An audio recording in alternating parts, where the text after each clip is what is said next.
My rich wife, the CEO, slapped me in front of my friends and kids, claiming she's the new man in charge. 5 minutes later, my lawyer arrived as I taught her a painful lesson she'll never forget. You know what they say about hindsight being 20/20? Well, mine's got prescription lenses and a magnifying glass attachment. Because looking back, I should have seen this train wreck coming from 3 zip codes away. But here's the thing about being married to a CEO. You get real good at pretending everything's fine while your world slowly turns into a corporate hellscape disguised as a backyard barbecue. So there I was playing the beautiful house husband on what was supposed to be a chill Saturday afternoon. Just me, some friends, our 2 kids, and enough ribs to feed a small army. Nothing fancy. Paper plates, plastic cups, and that fancy-ass potato salad from Whole Foods that I pretend I made from scratch. The kind of gathering where everyone's supposed to relax, kick back, and remember what it feels like to be human instead of walking LinkedIn profiles. Micah, my 10-year-old, was doing that thing kids do where they chase bubbles like they're hunting unicorns. All serious concentration and flailing arms. The kid's got my stubborn streak, but thankfully his mom's coordination, so he was actually catching some. Rowan, 7 and twice as dramatic as a Broadway musical, was providing color commentary for every bubble that got away. Dad, that one was huge. It was like the size of my head. Did you see it? Did you see it? Yeah, buddy. I saw it. Hard to miss a soap bubble when you're standing 3 feet away. Quinn and Leo were doing their best impression of adults, nursing beers, and talking about fantasy football like it actually mattered. Quinn's one of those guys who thinks knowing every stat from 1987 makes him a sports genius, while Leo just nods along because he's too polite to tell Quinn that nobody cares about his draft picks. They're good guys, though. The kind of friends who show up when you need them and don't ask too many questions when your life starts looking like a reality TV show. I was in my element, honestly. Spatula in hand, apron that said Grill Sergeant.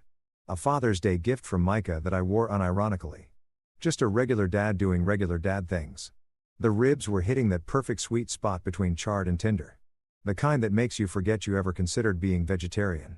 I was mentally calculating whether I'd made enough when I heard the click-clack of designer heels on our brick pathway. Enter Sloane Mercer. And yeah, she kept her maiden name because God forbid anyone confuse her with some nobody's wife. She strutted into our backyard like she was walking into a board meeting, wearing this crisp white pantsuit that probably cost more than most people's monthly rent. Phone glued to her ear naturally because heaven knows the fate of the business world hung in the balance of whatever call she was taking. Behind her, like some kind of corporate entourage, came 2 of her VP buddies, Jessica and Mark. I think hard to tell them apart since they both have that same dead behind the eyes look that comes from selling your soul to quarterly earnings reports. The kids lit up when they saw her. Mommy, look at the bubbles. Rowan practically launched himself at her legs, which would have been adorable if she hadn't held up one perfectly manicured finger in the universal not now gesture while continuing her phone conversation. Micah, being older and wiser to the ways of corporate mom, just waved and went back to his bubble hunting. Smart kid. Quinn and Leo did that awkward thing guys do when the wife shows up late to her own family gathering, suddenly finding their beer labels incredibly fascinating while trying to pretend they weren't just talking about how she's never around. The VP brigade immediately flanked her like Secret Service agents, creating this little corporate bubble in the middle of what was supposed to be a family cookout. I watched her for about 5 minutes, still talking on that damn phone, gesturing with her free hand like she was conducting an orchestra of spreadsheets. The ribs were getting overcooked. The kids were starting to get that deflated look they get when mom chooses work over them for the 1000th time. And I could feel that familiar knot forming in my stomach. The one that said I was about to become the bad guy for asking my own wife to act like she wanted to be here. So, I did what any reasonable person would do. I walked over, smiled politely at the VP twins, and said, "Hey, babe. Think you could put the phone away for like 5 minutes? The kids would love to show you their bubble technique." Simple request, right? The kind of thing that shouldn't require a board resolution or a cost-benefit analysis. She looked at me like I just asked her to donate a kidney. That little smirk spread across her face. The one I'd grown to hate. The one that said I was being unreasonable for expecting basic human decency from my own wife. She held up that finger again, mouthed 1 second, which in Sloane speak means anywhere from 5 minutes to 3 hours, and turned her back to me. But here's where things got interesting. I didn't walk away. I stood there, spatula in hand, wearing my ridiculous apron, and waited. Quinn noticed. Leo noticed. Even the corporate zombies noticed. The kids definitely noticed. And after another full minute of listening to her discuss synergistic market penetration strategies or whatever NBA word salad was on today's menu, I did something that apparently crossed some invisible line in the sand. I gently, and I mean gently, placed my hand on her shoulder and said, "Sloan, 5 minutes, please." That's when she ended her call, handed the phone to Jessica or Mark, and turned to face me with a smile that could have frozen hell over. She stepped close enough that I could smell her expensive perfume mixed with that particular scent of barely contained rage that I'd become intimately familiar with over the past year. "You want my attention," she said, voice sweet as artificial sweetener. "You've got it." And then she slapped me. Not a playful tap, not a "oh, you silly man" kind of thing. A full-on open-handed slap that echoed across our backyard like a gunshot. The kind that makes your ears ring and your vision blur for a second. The kind that says, "I own you." In a language older than words. The silence that followed was deafening. Quinn's beer froze halfway to his lips. Leo looked like he'd rather be literally anywhere else on planet Earth. The VP brigade suddenly found their shoes incredibly interesting. But the worst part, the absolute worst part, was watching my kids' faces. Micah's bubble wand dropped to the ground, forgotten. Rowan's mouth fell open like he'd just watched his entire understanding of how the world works crumble into dust. And Sloan, she stood there in her pristine white suit, looking around at our shocked audience like she'd just given a particularly effective PowerPoint presentation. Then she delivered the kicker, the line that I'll probably be hearing in therapy for the next decade. "I'm the new man in charge here." Her voice was loud enough for the neighbors to hear, cold enough to frost windows, and delivered with the kind of casual cruelty that would make a mob boss take notes. She said it like she was announcing a corporate restructuring, like she'd just demoted me from husband to unpaid intern in my own life. I felt the heat rising in my chest, that familiar cocktail of humiliation, rage, and the kind of helpless frustration that comes from being publicly emasculated by someone who's supposed to love you. Every instinct I had was screaming at me to do something, say something, anything to reclaim whatever dignity was left scattered across our brick patio like broken glass. But instead, I swallowed that fire. I took a breath that felt like swallowing broken glass. I looked at my wife, really looked at her, standing there in her power suit with her power pose, surrounded by her power friends, having just demonstrated her power over me in front of our children and our friends. And I said the only thing that felt true in that moment, noted. That's it. One word, not "how dare you" or "what the hell is wrong with you" or any of the 100 other responses that were ricocheting around my skull like pinballs. Just noted like I was a secretary taking minutes at the board meeting of my own destruction. I turned around calmly, deliberately, and walked toward our sliding glass door. Behind me, I could hear Sloan starting to laugh, probably thinking she'd just won whatever twisted game we'd been playing for the past year. The VP brigade was already pulling out their phones, no doubt documenting this little power display for the group chat later.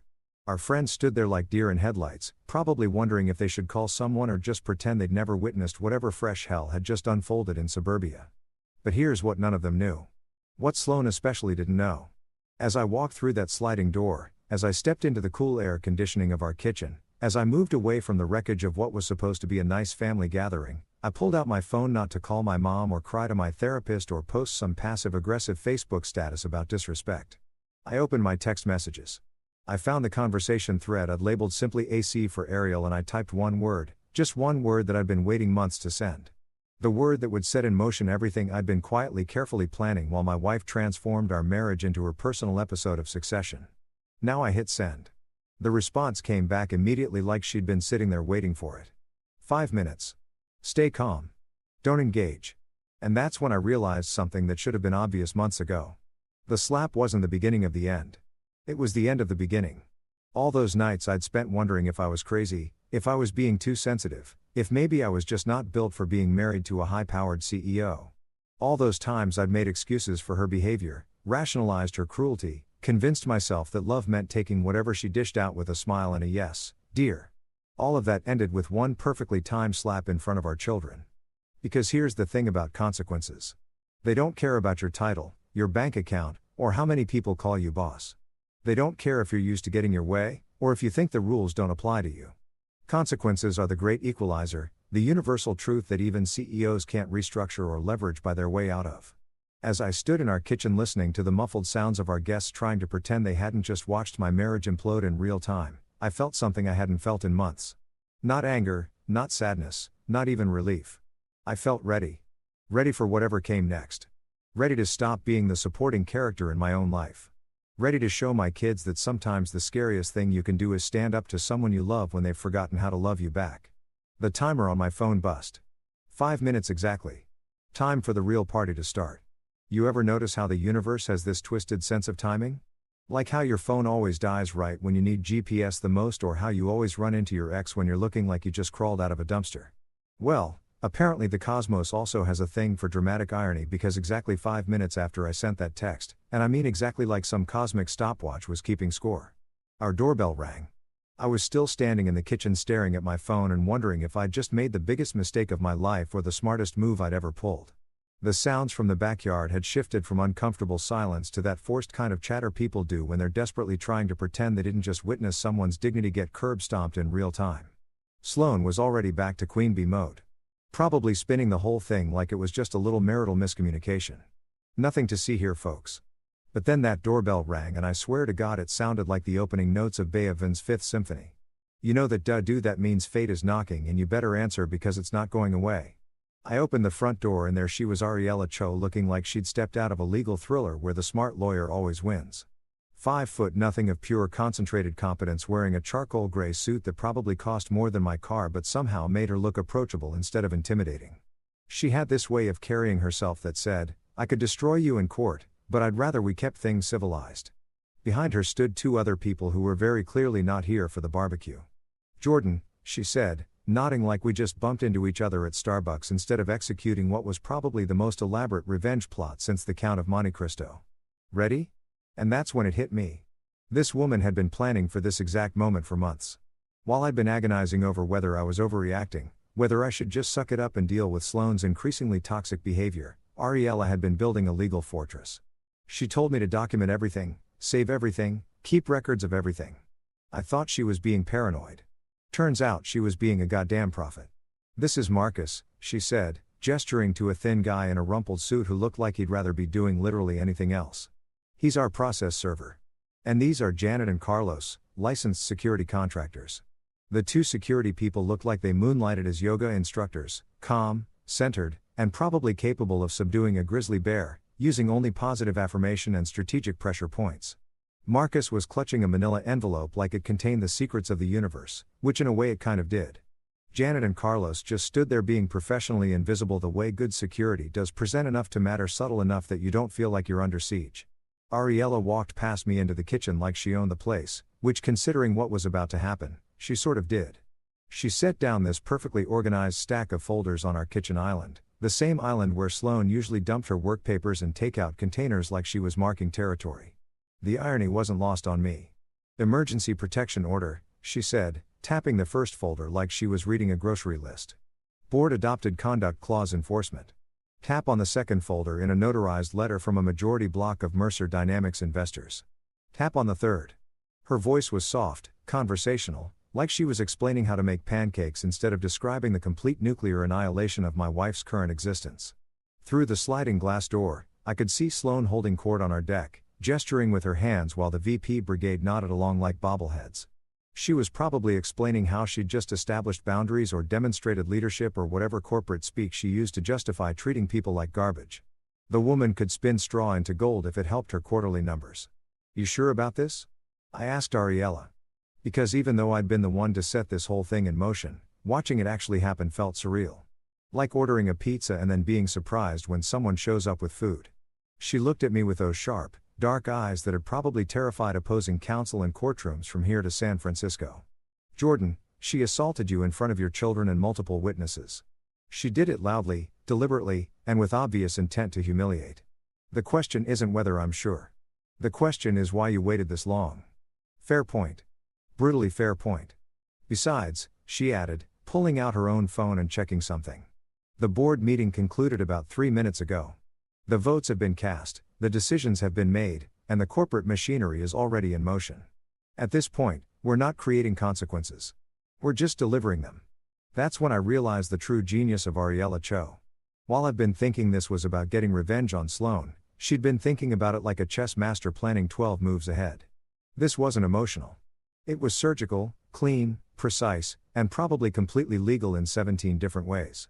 She nodded to Marcus, who suddenly looked like he'd rather be anywhere else in the continental United States.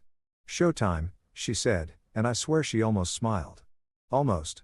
I watched through the glass door as our little parade made its way to the backyard. Ariella led the way, looking like she was heading to a casual business meeting. Marcus followed, clutching his envelope like it might explode. Janet and Carlos brought up the rear, maintaining that perfect balance of "we're professionals and please don't make this weird." The reaction from the peanut gallery was immediate and beautiful. Quinn's beer stopped halfway to his mouth again. The man was developing a real talent for freeze-frame drinking.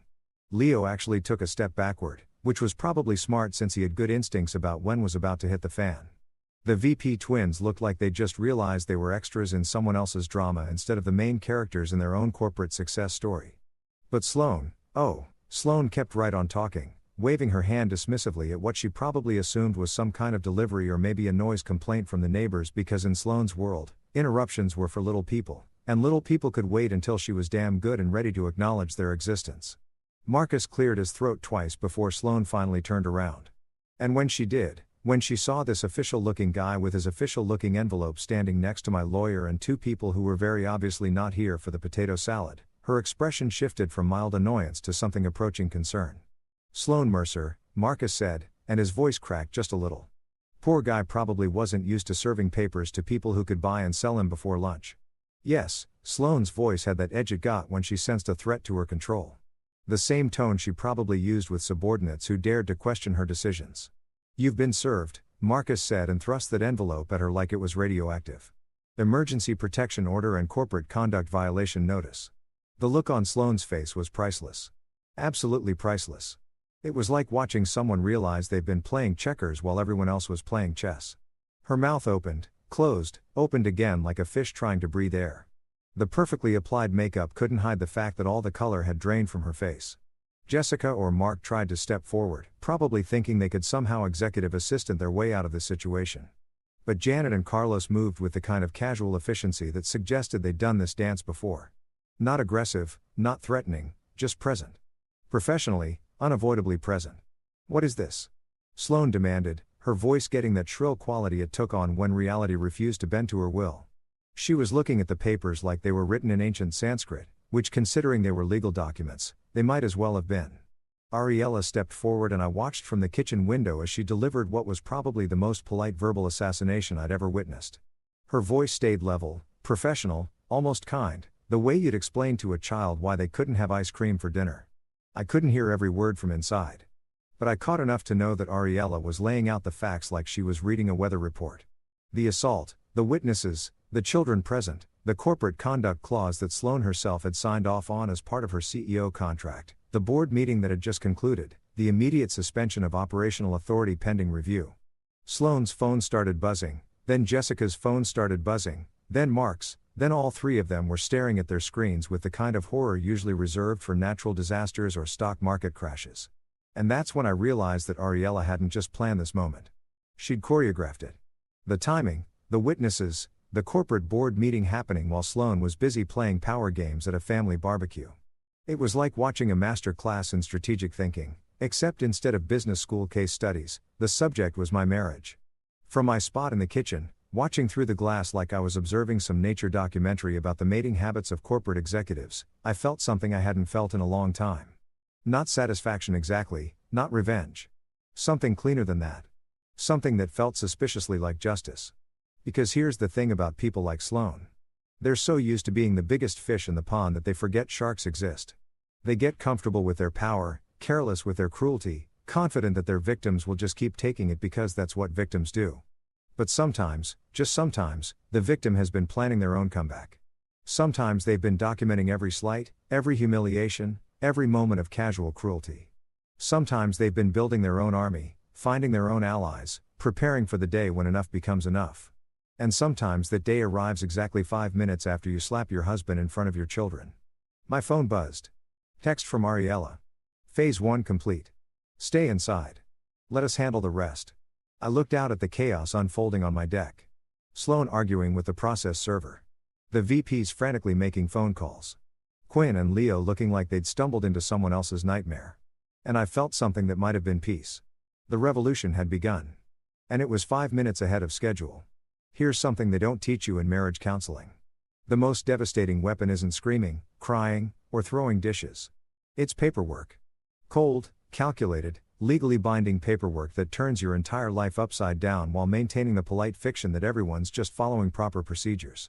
From my kitchen window, I had front row seats to what I was already thinking of as the Sloan Show cancellation edition. And let me tell you, watching a master manipulator realize she's been out-manipulated is better than any Netflix series you've ever binged. The woman who'd spent the last year treating our family like her personal corporate subsidiary was about to get a crash course in hostile takeovers. Ariella had positioned herself center stage on our deck, like she was delivering the keynote address at the conference of well-deserved comeuppances. She held one of those folders, the thick official-looking kind that meant business, and started reading from it like she was announcing the weather forecast, except instead of partly cloudy with a chance of rain. It was mostly screwed with a high probability of consequences. Ms. Mercer, Ariella began, her voice carrying that perfect blend of professional courtesy and barely contained satisfaction that only really good lawyers can pull off. Due to the documented assault that occurred 17 minutes ago in front of multiple witnesses, including 2 minor children, Judge Patricia Navarro has granted an emergency protection order effective immediately. Sloane's face went through about 6 different expressions in the span of 2 seconds. Confusion, disbelief, anger, panic, and finally settling on that particular brand of rage that comes when someone who's used to controlling everything realizes they're not holding the steering wheel anymore. "This is ridiculous," Sloane snapped, waving her hands like she could somehow swat away legal documents. "This is a private family matter. You can't just actually, we can," Ariella interrupted. And I loved how she didn't even look up from her papers. Assault in front of children ceases to be a private matter the moment it occurs. The temporary no harassment order establishes immediate boundaries for all interactions between you and your husband. Additionally, it sets an emergency co-parenting schedule pending a full hearing, which has been set for next Friday at 9 a.m. I watched Sloane's brain trying to process this information, and it was like watching a computer blue screen in real time. She kept opening and closing her mouth, probably cycling through her usual arsenal of intimidation tactics and finding them suddenly spectacularly useless. "Co-parenting schedule," she finally managed to sputter. "That's correct," Ariella said, flipping to another page. "Supervised visits only for the first week, then structured overnight visits pending completion of court-mandated anger management and parenting classes. All transitions to occur through a neutral third party." The VP Brigade, who I was now thinking of as Tweedle incompetent and Tweedle useless, started edging toward the gate like they could somehow escape this corporate nightmare by pretending they were never here. But Ariella wasn't done with her presentation. And honestly, I was starting to think she'd missed her calling as a Broadway performer. "Now," she continued, opening the second folder with the flair of a magician revealing the final trick regarding your professional obligations. "As you're aware, Ms. Mercer, your CEO contract with Mercer Dynamics includes a comprehensive code of conduct clause, specifically Section 4.7, which addresses public behavior that could negatively impact brand reputation." And that's when I saw it. The exact moment Sloane realized she wasn't just dealing with a marital dispute anymore. This was bigger than our marriage, bigger than our family drama, bigger than whatever power trip she'd been on for the past year. This was about to hit her where it really hurt her precious company. The board conducted an emergency session via video conference approximately 12 minutes ago. Ariella continued, consulting her notes like she was reading a grocery list instead of delivering a professional death sentence. Present were 7 of 9 board members, constituting a legal quorum. The vote was unanimous. Unanimous. I had to bite my lip to keep from grinning. Sloane had spent so much time alienating people, treating them like disposable resources instead of human beings, that when push came to shove, nobody was willing to stand up for her. Not even her own board of directors. Due to the documented assault, witnessed public misconduct, and potential brand liability, your operational authority as CEO is suspended for 14 days pending a full review by the Ethics Committee and Corporate Counsel. Ariella announced, Chief Financial Officer Riley Park will serve as interim signatory for all corporate decisions effective immediately. Sloane's phone buzzed. Then it buzzed again. Then it started buzzing continuously like an angry wasp trapped in a jar. Jessica and Mark's phones joined the symphony of corporate chaos, and I watched all 3 of them stare at their screens with the kind of horror usually reserved for alien invasion movies. "Access revoked," Sloane read from her phone, her voice barely above a whisper. "Security alert account frozen, pending review." She looked up at Ariella with an expression that could have powered a small city with pure fury. "You can't do this." "We didn't do anything," Ariella replied. And I swear there was just the tiniest hint of satisfaction in her voice. "The board did this. Your behavior did this. The corporate policies you signed off on did this. We're simply executing pre-existing protocols that were put in place to protect the company from exactly this kind of situation. And that's when the full scope of Ariella's planning became clear. This wasn't just about protecting me or the kids, though that was obviously part of it. This was about using Sloane's own corporate machinery against her. The same policies she'd used to control other people, the same rules she'd bent to her advantage, the same power structures she'd climbed to get where she was, all of it was now being used to clip her wings. The company credit cards have been temporarily suspended, Ariella continued, consulting another paper. Corporate vehicle access has been revoked. The executive travel account has been frozen. And yes, before you ask, that includes the company jet, the VIP concierge service, and the executive assistant pool. Sloane looked like someone had just told her that gravity had been cancelled, and she was expected to figure out flying on her own. Her mouth was opening and closing like she was trying to speak, but no sound was coming out.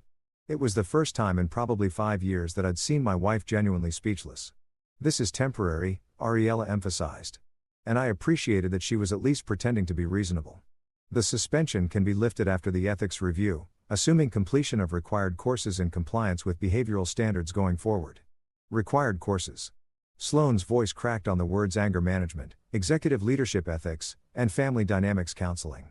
Ariella listed off standard corporate rehabilitation protocol for conduct violations. Nothing personal, just policy. The beauty of it was that it really was just policy. Sloane had signed off on these exact procedures herself, probably never imagining they'd be applied to her. She'd helped create the very system that was now systematically dismantling her life. Brick by perfectly legal brick. Riley Park, Sloane's own CFO and supposedly loyal lieutenant, chose that exact moment to call. Sloane's phone rang with that special ringtone she'd assigned to important business calls, and she answered it like a drowning person grabbing a life preserver. Riley, her voice was desperate, hopeful. Riley, thank God. Tell me you can fix this. I couldn't hear Riley's side of the conversation, but I could read Sloane's face like a roadmap to despair. With every word Riley spoke, Sloane seemed to shrink a little more. Her shoulders sagged. Her confident posture crumbled. The woman who'd slapped me 15 minutes ago was transforming into someone I almost felt sorry for. Almost. What do you mean the insurers are involved? Sloane was practically whispering now. What do you mean Argent Bio wants a meeting? Riley, I've been their primary contact for 3 years. And there it was. The moment Sloane realized this wasn't just about her marriage or even just about her job. This was about her entire professional reputation, her network, her carefully constructed identity as the unstoppable CEO who could handle anything. All of it was crashing down because she couldn't handle a simple request to put her phone away at a family gathering. The irony was beautiful in its completeness. The woman who'd built her career on consequence management and accountability structures was experiencing both firsthand, courtesy of the very system she'd helped design. Janet and Carlos, meanwhile, had positioned themselves near the gate with the kind of casual precision that suggested they'd done this before. Not threatening, not aggressive, just present enough to remind everyone that this wasn't a negotiation. This was a delivery of predetermined consequences. And everyone could either accept that gracefully or learn what security contractors actually meant. Sloane finally hung up the phone and looked around our backyard like she was seeing it for the first time. The VP brigade was already retreating toward the gate, mumbling something about urgent calls and prior commitments. Our friends Quinn and Leo were performing their own strategic withdrawal, probably planning to discuss this bombshell over beers for the next 6 months. This is insane, Sloane said. But her voice had lost that commanding edge. She sounded tired, confused, maybe even a little scared. This is my house. These are my children. You can't just actually, Ariella said, closing her folders with the satisfaction of someone who just completed a perfect presentation. We can, and we have. The lesson, Ms. Mercer, is already in progress. And with that, she nodded to me through the glass door, signaled to her team, and began what I was already thinking of as the most educational 15 minutes of Sloane's entire adult life. The painful lesson had officially begun. You want to know what's really messed up about toxic relationships? It's not the big blow-up moments. Those are actually easier to deal with because at least they're obvious. It's all the little cuts, the death by 1,000 paper cuts, the slow erosion of your dignity that happens so gradually you don't even notice you're bleeding until someone points out you're standing in a puddle of your own self-respect. Ariella opened that fourth folder, the one I'd been dreading and anticipating in equal measure. And I knew Sloane was about to discover just how much attention I'd been paying to those little cuts. See, while she'd been busy building her corporate empire and treating our family like a poorly managed subsidiary, I'd been doing something she never expected from the simple house husband. I'd been taking notes. Now we come to the documentation phase, Ariella announced, pulling out a manila folder thick enough to choke a horse. Mr. Jordan has been quite thorough in his recording over the past 18 months. The look on Sloane's face was priceless. She glanced from Ariella to me, and I could practically see the wheels turning in her head, trying to figure out when her harmless, non-confrontational husband had transformed into someone capable of strategic planning. The answer, of course, was right around the time she'd started treating me like an incompetent employee instead of her partner. These aren't allegations of infidelity, Ariella clarified, which was probably smart since half the neighborhood was now peeking over fences trying to figure out why our barbecue had turned into an episode of Judge Judy. Though there have been rumors circulating in certain professional circles, Sloane flinched. Apparently, those rumors had made it back to her, which meant they were probably more than rumors. But Ariella was right. This wasn't about who Sloane might or might not be screwing in conference rooms after hours. This was about something much more damning in the eyes of the law. Financial neglect and emotional abuse with a paper trail longer than a CVS receipt. What we have here, Ariella continued. Flipping through pages with the casual efficiency of someone who'd organized every piece of evidence like she was curating a museum exhibit, is a comprehensive pattern of family financial neglect and emotional misconduct documented over 8 months. 8 months. That's how long I'd been playing detective in my own life, keeping track of every broken promise, every missed dinner, every time Sloane chose work over our kids, and then made it sound like I was being unreasonable for expecting basic human decency from my own wife. The first batch of evidence was the easy stuff, the quantifiable neglect that even a corporate board could understand. 47 family commitments missed without notice, Ariella read off. 63 instances of arriving more than 2 hours late to pre-planned family activities. 89 occasions where family time was interrupted by non-emergency business calls lasting more than 15 minutes. I'd kept a spreadsheet. Yeah, I know how that sounds, like I'm some obsessive weirdo who turned marriage into a data analytics project. But when your wife gaslights you daily about how you're being too sensitive or unrealistic in your expectations, sometimes you need cold, hard numbers to prove you're not losing your mind. Jesus, Jordan, Quinn muttered from somewhere near the gate. You kept track of all that, wouldn't you? I called back. If someone was constantly telling you that you were imagining things, wouldn't you want proof that you weren't crazy?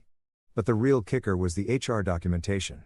See, Sloane had made one crucial mistake in her campaign of domestic terrorism. She'd brought it to work.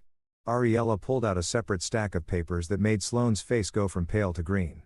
We also have formal complaints filed with Mercer Dynamics Human Resources regarding Ms. Mercer's conduct at company-sponsored events where family members were present, Ariella announced, including 3 separate incidents where she publicly berated her husband in front of employees and clients.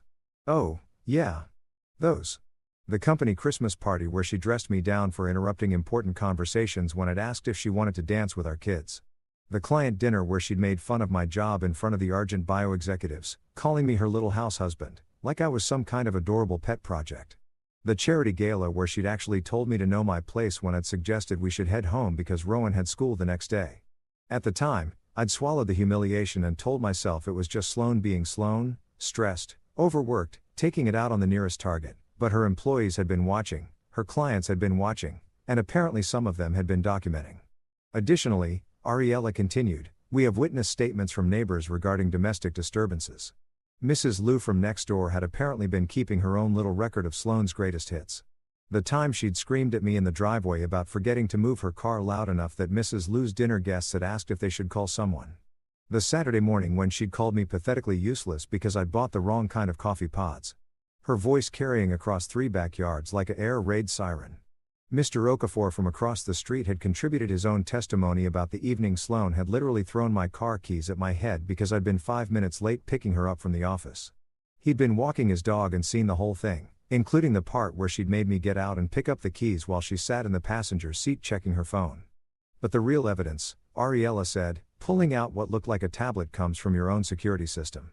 And that's when Sloane's face went from green to that special shade of white usually reserved for people who've just seen their own ghost. Our doorbell camera, the one she'd insisted we install for security purposes and then promptly forgotten about because, let's face it, Sloane never thought the rules applied to her. Ariella queued up video after video, months of what she politely called smaller humiliations, but which I'd been living as daily reminders that my own wife thought I was beneath her. Sloane rolling her eyes when I tried to talk to her about the kids. Sloane cursing under her breath when she thought no one was listening. Sloane whispering threats about what would happen if I embarrassed her professionally by asking for basic respect at home. Now, to be clear, Ariella said, pausing the videos, none of this rises to the level of physical abuse, but it does establish a pattern of emotional misconduct and deliberate undermining of parental authority in front of the children. Emotional misconduct. I like that phrase. It made all those moments when Sloan had made me feel like garbage sound official, legitimate, worth addressing. For months, I'd been gaslit into thinking I was being too sensitive when I asked to be treated like an equal partner instead of an inconvenient employee in my own life. The children have reported to their school counselor unprompted that mommy is always angry at daddy and that daddy looks sad when mommy comes home. Ariella read from another document. This was documented in their files following routine check-ins, not in response to any specific incident. That hit me harder than I'd expected. Hearing that my kids had noticed, had been worried about me, had been carrying the weight of our dysfunction to school, that hurt worse than any slap Sloan could have delivered. Because the whole time I'd been telling myself I was protecting them by not fighting back, by not making waves, by just taking whatever Sloan dished out with a smile and a yes, dear. They'd been watching their father get slowly ground down into nothing. Sloan tried to interrupt, tried to spin it, tried to do that thing she always did where she made herself the victim of other people's misunderstandings and oversensitivity. But Ariella just held up one hand, a gesture I'd seen her use in depositions to shut down opposing counsel, and kept reading. The pattern shows escalation over time, culminating in today's physical assault in front of multiple witnesses, including both minor children. She said, "This is not about punishment, Miss Mercer. This is about establishing boundaries that should have been in place months ago." I watched Sloan's mind racing, probably trying to figure out some angle, some way to regain control of the narrative. She was used to being the smartest person in the room, the one with all the information, the one calling the shots. Finding out that her quiet, unassuming husband had been building a legal case against her while she wasn't looking. That had to be like discovering your goldfish had been planning a jailbreak. "You planned this?" Sloan accused, pointing at me through the sliding glass door like I was some kind of criminal mastermind. "You set me up." "No," Ariella corrected, her voice as calm as a meditation app. "You set yourself up. Mr. Jordan simply documented your choices. Every single incident in these files represents a decision you made about how to treat your family. We didn't create this evidence. We just organized it." The VP twins were now actively backing toward the gate, making those important phone call gestures that people make when they want to escape a situation without looking like they're fleeing a sinking ship. Smart move. Honestly, when your boss is getting served with legal papers at a family barbecue, it's probably time to update your LinkedIn profile and start networking. The lesson here, Ariella said, closing the folders with the finality of a judge's gavel, isn't destruction, it's boundaries. Real enforceable boundaries that protect everyone involved, including you, Ms. Mercer. She gathered her papers, nodded to the security team, and headed toward the gate. But before she left, she turned back to Sloan one more time. "The review process begins Monday morning. I'd suggest you use this weekend to reflect on how you got here because the board is going to want answers. And Ms. Mercer," she paused, looking directly at my wife with something that might have been pity. "Next time someone asks you to put your phone away for 5 minutes, you might want to consider just putting the phone away." As they walked away, leaving Sloan standing alone on our deck, surrounded by the wreckage of what used to be her unquestioned authority, I finally stepped outside. She looked at me like she was seeing me for the first time. Not as the convenient house husband she could push around whenever she felt like flexing, but as someone who just reminded her that actions have consequences. "Why?" she asked, and for the first time in months, she sounded genuinely confused instead of just angry. I looked at my wife, really looked at her, standing there in her expensive suit, surrounded by the ruins of her own making, and felt something I hadn't felt in a long time. Because I said simply, love without boundaries isn't love. It's just slow-motion suicide. And with that, I walked back inside to check on our kids, leaving Sloan alone with the mess she'd made and the painful lesson she was just beginning to understand. Here's the thing about being a parent during a crisis. You can't just fall apart and sort yourself out later like you're some childless 20-some having an existential breakdown in a studio apartment. When you've got two little humans watching your every move, trying to figure out if their world is still safe or if everything they thought they knew about family just got flushed down the toilet. You better get your act together fast. So, while Sloan was outside having what I can only describe as a very expensive, nervous breakdown, I did what any decent father would do. I went into damage control mode for the only people in this whole mess who actually mattered. "Hey guys," I called the Micah and Rowan who were standing by the sliding door looking like they'd just witnessed their parents' marriage get hit by a meteor, which let's be honest, they basically had. "How about we head inside for some juice and a chat?" Micah, being 10 and therefore old enough to recognize when adults are using their everything's fine voices while everything is clearly not fine, gave me that look kids give you when they know you're about to feed them a line of BS but they're willing to play along because they love you. Rowan, bless his 7-year-old heart, was still stuck in processing mode.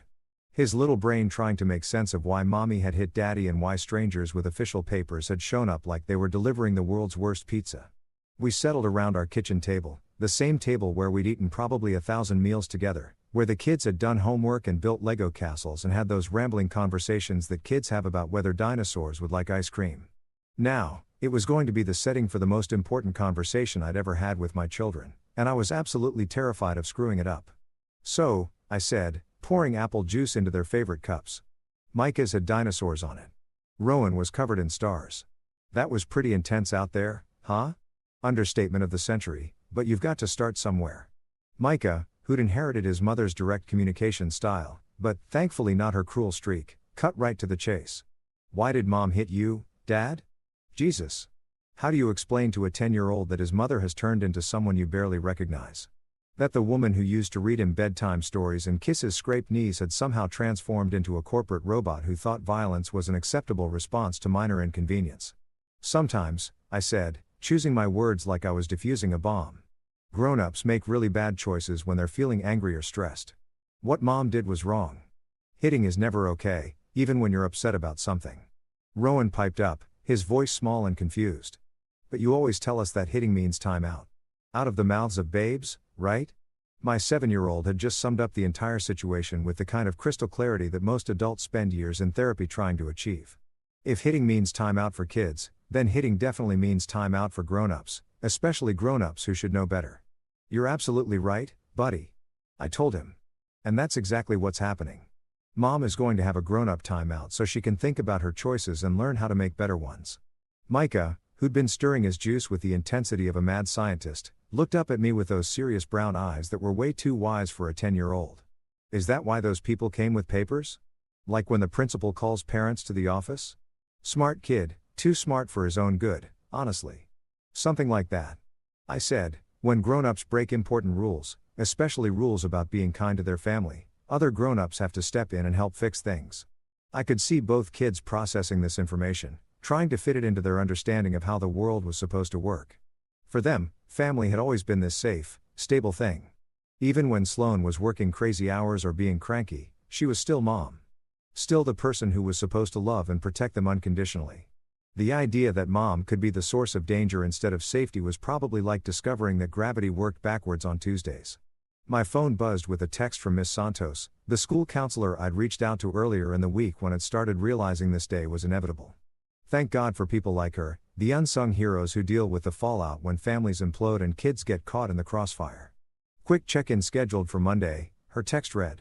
Art therapy session Tuesday. I've already briefed their teachers about the situation. We've got them covered.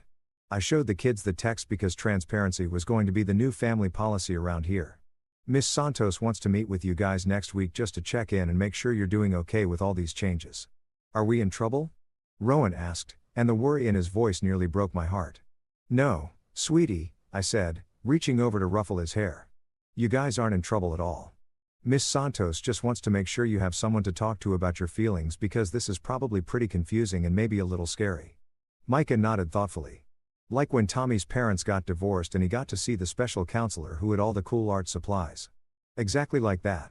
I confirm sometimes when families go through big changes. Kids need extra support to help them understand what's happening and how they're feeling about it. What I didn't tell them. What I couldn't tell them because they were too young to understand the full scope of what their mother had become was that I'd been planning this conversation for weeks. I'd researched child psychologists, read books about helping kids cope with family trauma, even practice different ways to explain divorce and separation in age-appropriate language. Because unlike their mother, I'd seen this train wreck coming from miles away and had actually bothered to prepare for the impact. The sliding door opened and Zeke walked in like he owned the place, carrying a stack of takeout containers loaded with leftover food. My best friend since college, the guy who'd been my best man and was now apparently my cleanup crew. He didn't say anything about the legal circus that had just concluded on our deck. Just started loading containers into the fridge like this was a perfectly normal Saturday afternoon. Uncle Zeke. Rowan launched himself at Zeke's legs, which was probably the first normal kid reaction I'd seen since this whole nightmare began. Hey there, Space Cadet, Zeke said, scooping Rowan up like he weighed nothing. Heard you guys are having some big changes around here. I caught Zeke's eye over Rowan's head and mouth. Thank you. He just shrugged like it was no big deal. Like showing up to help clean up the wreckage of your best friend's marriage was just standard weekend activities. Are you going to help Dad take care of us? Micah asked, and there was something in his voice. Not quite fear, but definitely uncertainty about what their new normal was going to look like. I'm going to help however your dad needs me to, Zeke said simply. But your dad's been taking pretty good care of you guys all by himself for a while now, hasn't he? Both kids nodded, and I felt this weird surge of pride mixed with sadness. They had noticed. They'd been aware that I was the one showing up, the one being present, the one making sure homework got done and lunches got packed and bedtime stories got read. They'd known, even if they couldn't articulate it, that their family had been running on one parent for months. Through the window, I could see the security contractors maintaining their professional distance near the gate while Sloane sat at our patio table, staring at the stack of papers like they might spontaneously combust if she glared hard enough. The VP twins had vanished, probably already on conference calls with their own lawyers, trying to figure out how much of this corporate drama was going to splash back on them. So, what happens now? Micah asked, cutting through my distracted observation with the kind of direct question that reminded me why kids make the best journalists. Now, I said, sitting back down and looking at both of my boys, these two amazing little humans who deserve so much better than having a front row seat to their parents' relationship detonating like a faulty firework. We figure out our new normal. We make some new rules about how we want our family to work. We talk to Miss Santos and Dr. Wolf about our feelings. And we remember that no matter what happens between Mom and me, we both love you guys more than anything in the universe. Even when Mom gets mad? Rowan asked. Even when Mom gets mad? I confirmed. Adults can make bad choices and still love their kids. Sometimes loving someone means helping them learn how to make better choices. My phone buzzed again. Another text from Miss Santos. Emergency counseling session available tonight. If needed. I can be there in 30 minutes. I looked at my kids, really looked at them, trying to gauge how they were handling this emotional earthquake. Micah seemed thoughtful, but not devastated. Rowan was already getting distracted by the leftover bubbles on the deck. Resilient little dudes, both of them, stronger than I'd given them credit for. I think we're okay for tonight, I texted back. But, thank you for being ready. Through the window, I watched one of the security contractors approach Sloane with what looked like professional courtesy mixed with gentle firmness. Time for her to leave, apparently. Time for our house to stop being a corporate battleground and start being a home again. Daddy, Rowan said, tugging on my sleeve. Can we have pancakes for dinner? And you know what? That sounded like the perfect way to start our new life. Pancakes for dinner? Because sometimes when your world gets turned upside down, you need to eat dessert first just to remember that you're still allowed to make choices that bring joy instead of stress. Absolutely. I said pancakes, it is because that's what good fathers do. They make pancakes when the world falls apart. They answer hard questions with honest words. And they remember that protecting your kids sometimes means standing up to the person who's supposed to be helping you protect them. The lesson was just beginning, but for the first time in months, I felt like I was finally learning the right things. You know what's beautiful about corporate karma? It doesn't need a fancy conference room or a mahogany table to serve up a steaming hot plate of consequences. Sometimes it happens right there in your driveway while you're wearing a wrinkled white suit and contemplating the smoking ruins of your professional reputation. Riley Park, Sloane's supposedly loyal CFO and the woman who'd spent the last 3 years kissing my wife's ass like it was her full-time job, chose that exact moment to call. And here's where it gets really good. Ariella hadn't left yet. She was standing right there, probably savoring this moment like a fine wine when Sloane's phone started playing that obnoxious classical music ringtone she used for important business calls. Riley, Sloane answered. And I could hear the desperation in her voice, even through the sliding glass door. Riley, thank God. Please tell me you can fix this nightmare. But here's the thing about corporate loyalty. It's a lot like a fair-weather friendship. It looks real solid when everything's going great. But the second storm clouds roll in, suddenly everyone remembers they have other places to be. I watched Sloane's face cycle through about 15 different emotions as Riley delivered what was obviously bad news. Wrapped in corporate speak. The kind of conversation where phrases like brand risk assessment and stakeholder concerns really mean you're screwed and we're all pretending it's about business instead of you being a terrible human being. The branding committee flagged this as a potential liability. I could hear Riley saying, her voice tiny through the phone speaker. She sounded wounded but determined, like someone who just discovered her boss was a liability instead of an asset. The insurers are requiring a full review before they'll continue coverage. And Jordan, Argent Bio, specifically requested a meeting about leadership tone and company values. Argent Bio, Sloan's biggest client, the company that basically funded half of Mercer Dynamics' quarterly profits. The same executives who'd been at that charity dinner where Sloan had publicly humiliated me, calling me her little house husband, like I was some kind of trophy wife who'd forgotten his place. They can't do this, Sloan was saying. But her voice had lost the commanding edge she usually wielded like a weapon. It's a private family matter. It has nothing to do with the company. Wrong again, sweetheart. When you make a career out of preaching, personal accountability, and leadership integrity while treating your own family like garbage, people tend to notice the hypocrisy. Ariella stepped closer to the phone conversation with the kind of professional courtesy that probably terrified opposing counsel in depositions. Miss Mercer, may I remind you that the assault occurred in front of company employees? Your VPs Jessica Martinez and Mark Thompson were present and witnessed the entire incident. All right. The corporate cheerleaders who'd been so eager to bask in Sloan's reflected glory were now probably updating their resumes and practicing there. I was just following orders speeches for HR interviews. Riley's voice came through the speaker again, and this time she sounded less like a loyal lieutenant and more like someone reading an obituary. The board voted unanimously, Sloan. Unanimous. Do you understand what that means? It means you burned every bridge, alienated every ally, and turned your own board of directors into a firing squad. But please don't let me interrupt this educational moment. This is temporary, Sloan kept repeating like saying it enough times would make it true. This is just a misunderstanding. Once I explain what? Riley interrupted. And wow, I'd never heard her use that tone with Sloan before. Explain why you physically assaulted your husband at a family gathering. Explain why our biggest client is questioning whether we share their values. Explain why our insurance company is treating this like a liability review. The VP brigade, who'd been hovering near the gate like vultures waiting for roadkill, suddenly decided they had urgent business elsewhere. Jessica was already speed dialing what was probably her personal lawyer, while Mark had that deer in headlights look of someone who'd just realized he'd been standing too close to a sinking ship. This is business, Riley continued, her voice getting stronger with every word. This isn't personal. It's not vindictive. It's just business. The board has a fiduciary responsibility to protect the company from leadership that creates liability. Leadership that creates liability. I love that phrase. It was corporate speak for your wife is a walking lawsuit waiting to happen. Janet and Carlos, the security contractors who'd been maintaining their professional distance, moved with the kind of subtle efficiency that suggested this conversation was about to reach its natural conclusion. Not threatening, not aggressive, just present, ready to help anyone who needed assistance finding their way to the exit. You need to leave now, Ariella said, her voice still maintaining that perfect balance of professional courtesy and absolute finality.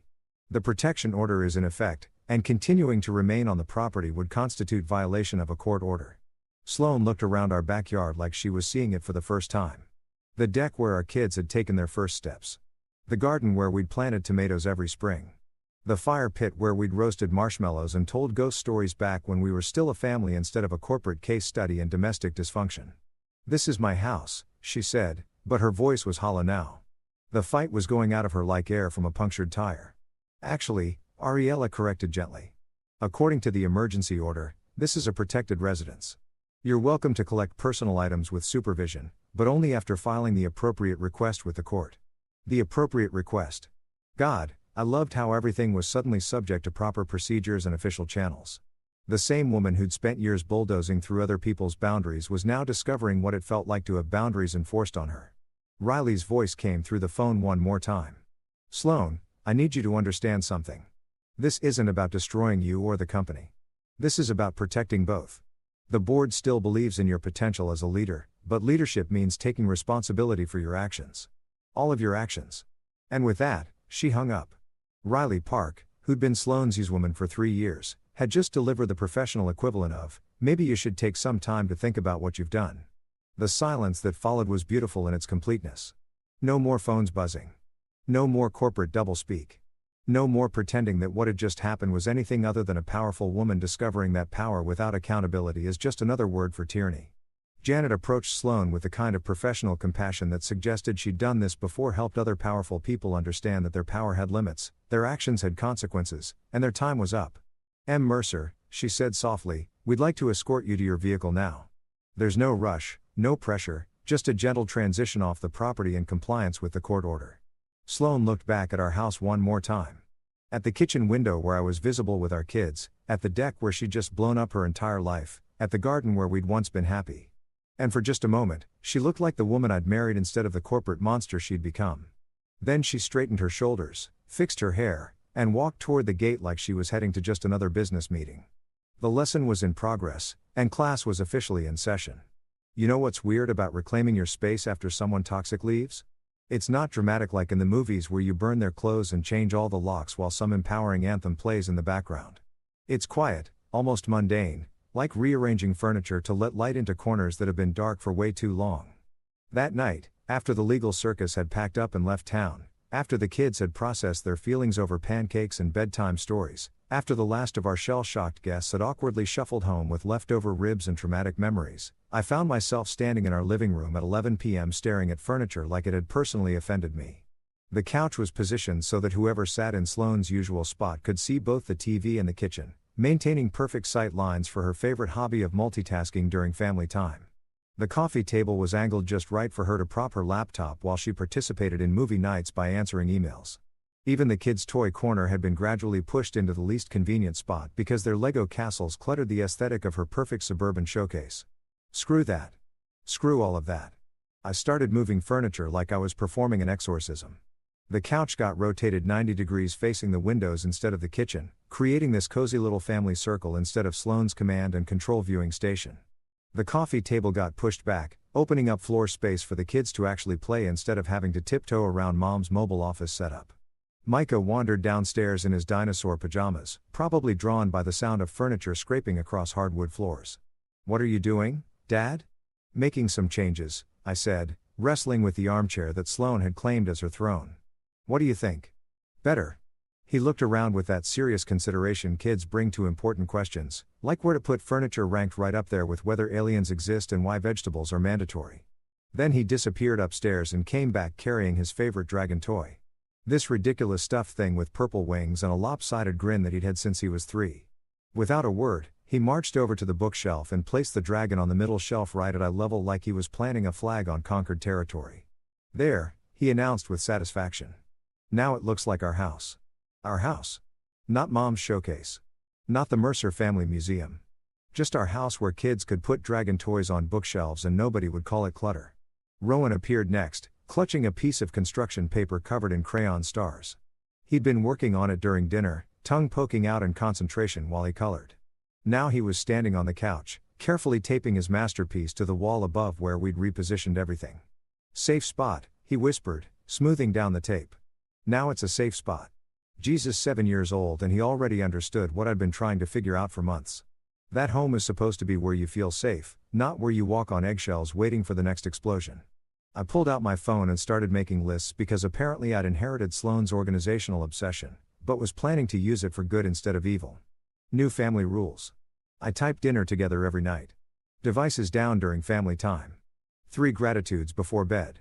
Simple stuff. Basic human decency disguised as house rules.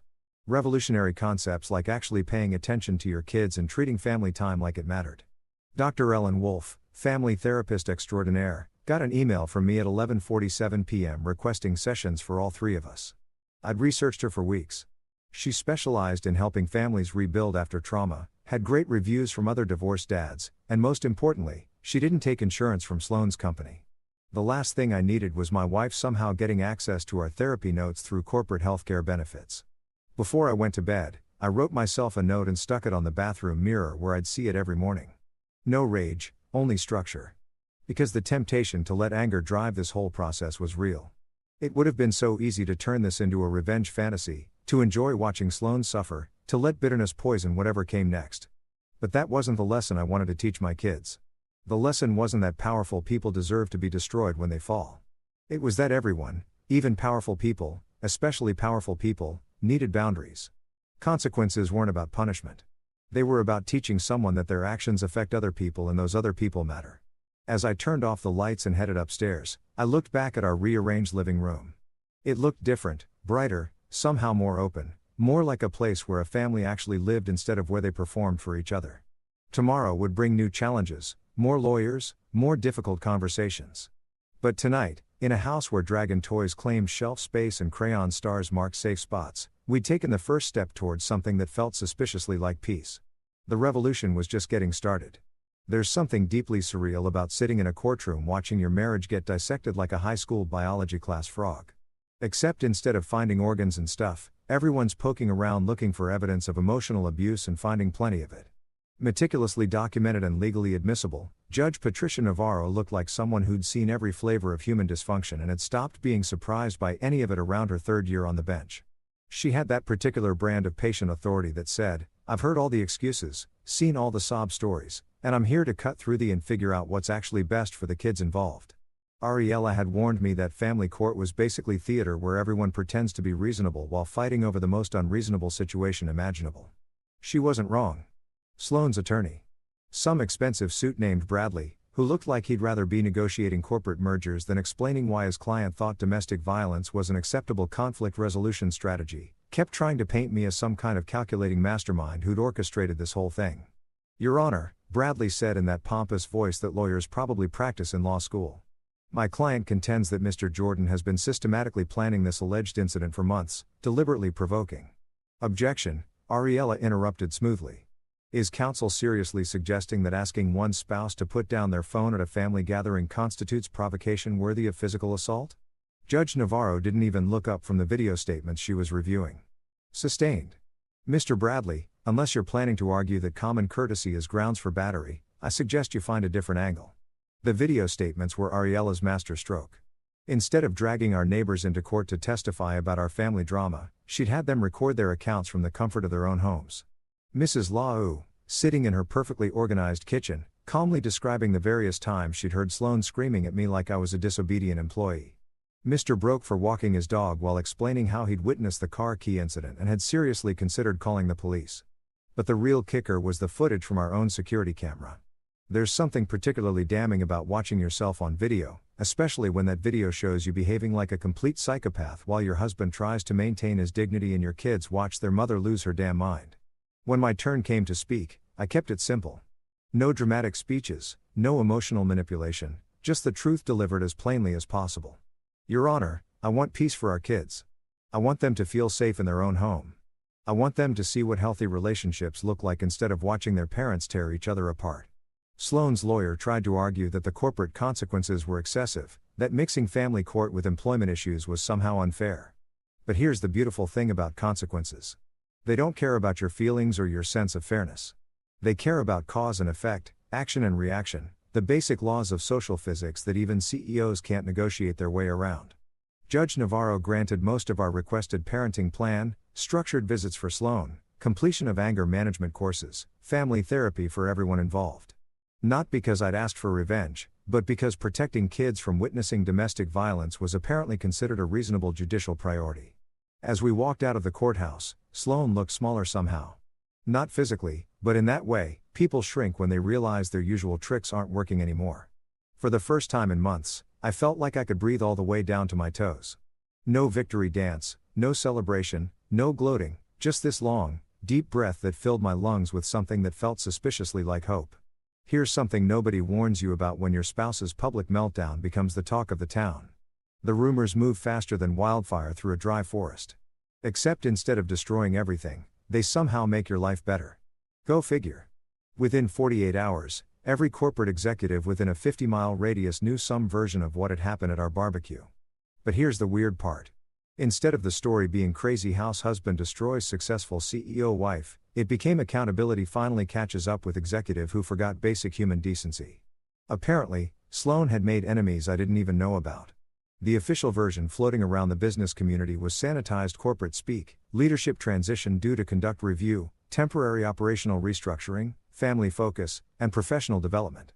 Translation: your CEO lost her damn mind at a backyard barbecue and got served with legal papers in front of witnesses. But instead of investors running for the hills like I'd expected, something miraculous happened. They started writing letters, not angry. What the hell is happening with our investment letters? But supportive accountability is actually attractive in leadership letters. Turns out a lot of people have been waiting for someone to finally call Sloane on her. We appreciate companies that maintain high standards for executive behavior. One major investor wrote to the board, leadership integrity at home reflects leadership capacity in business. Another one was even more direct about damn time someone held her accountable. Meanwhile, I went back to my regular life at North Harbor Studio like nothing had happened. Because honestly, what was I supposed to do? Take out a billboard advertising my newfound status as guy who successfully divorced a CEO? The work still needed to get done. The kids still needed school lunches packed and life still required showing up even when everything felt surreal. Zeke had basically moved into our guest room without asking permission. Showing up every morning with 2 coffees and the kind of steady presence that said, "Your life just exploded, but I'm not going anywhere." He didn't ask probing questions or offer unsolicited advice. Just sat on our porch, drank coffee, and existed as proof that some people actually know how to be decent human beings without it requiring a court order. "You doing okay?" He'd ask every morning like clockwork. "Yeah," I'd answer. And the crazy part was, I actually meant it. Sloane could rebuild if she wanted to do the work. The board had made that clear. This wasn't permanent destruction, just enforced reflection. She could take her classes, learn to manage her anger, figure out how to be a leader without being a tyrant. Whether she would actually do any of that remained to be seen, but at least now she had the opportunity to become someone worth respecting again. As for me, I kept things simple. School drop-offs where I actually talked to other parents instead of hiding behind Sloane's intimidating reputation. Spaghetti nights where we ate at the table and discussed our days like normal families do. Soccer practice where I cheered for Rowan without checking my phone every 30 seconds to see if Sloane needed something. Normal life. Revolutionary concept apparently. 3 weeks later, Sloane showed up at our front gate like a normal person asking permission instead of a corporate raider demanding tribute. The difference was jarring. She actually knocked and waited instead of barging in like she owned the place. Which technically she still half did, but apparently legal papers have a way of teaching people about basic courtesy. Could I see the boy's Firefly jar?" she asked, her voice softer than I'd heard it in months. "I know it's not my scheduled time, but Rowan mentioned it during our last visit." Progress. Actual measurable progress. 6 months ago, Sloane would have pushed past me and taken whatever she wanted while lecturing me about being unnecessarily difficult. Now, she was asking permission and referencing something our 7-year-old had told her during supervised visitation. I nodded and let her in, keeping it structured like the court order required, but not making it feel like a prison visit. We walked to the kitchen where the kids had set up their latest project, a mason jar full of fireflies they had caught the night before, complete with air holes and a tiny dish of sugar water because Rowan was convinced fireflies got thirsty. She seemed smaller somehow. Not physically, she was still wearing those expensive suits and designer heels, but her presence didn't fill up the entire room anymore. She'd taken that first parenting class, completed the anger management prerequisite, and apparently learned that listening was a skill worth developing. Maybe it would last, maybe it wouldn't. People don't usually change overnight, especially people who've spent years believing their own press releases about being untouchable. But for the first time since this whole nightmare started, I saw flashes of the woman I'd married instead of the corporate monster she'd become. The painful lesson wasn't my revenge. It never had been. It was Sloane's discovery that titles don't make you the man in charge. Character does. Leadership at work means absolutely nothing if you can't lead yourself at home. If you can't treat the people who love you with basic human decency. As for me, I learned that love without boundaries isn't love. It's just slow-motion suicide dressed up as devotion. With both kids finally asleep, I wrote one final line in the notebook I'd started keeping. Power is quiet. A door that locks, a routine that holds, a father who stays. And for the first time since that slap heard round the backyard, I felt like our house belonged to all of us again.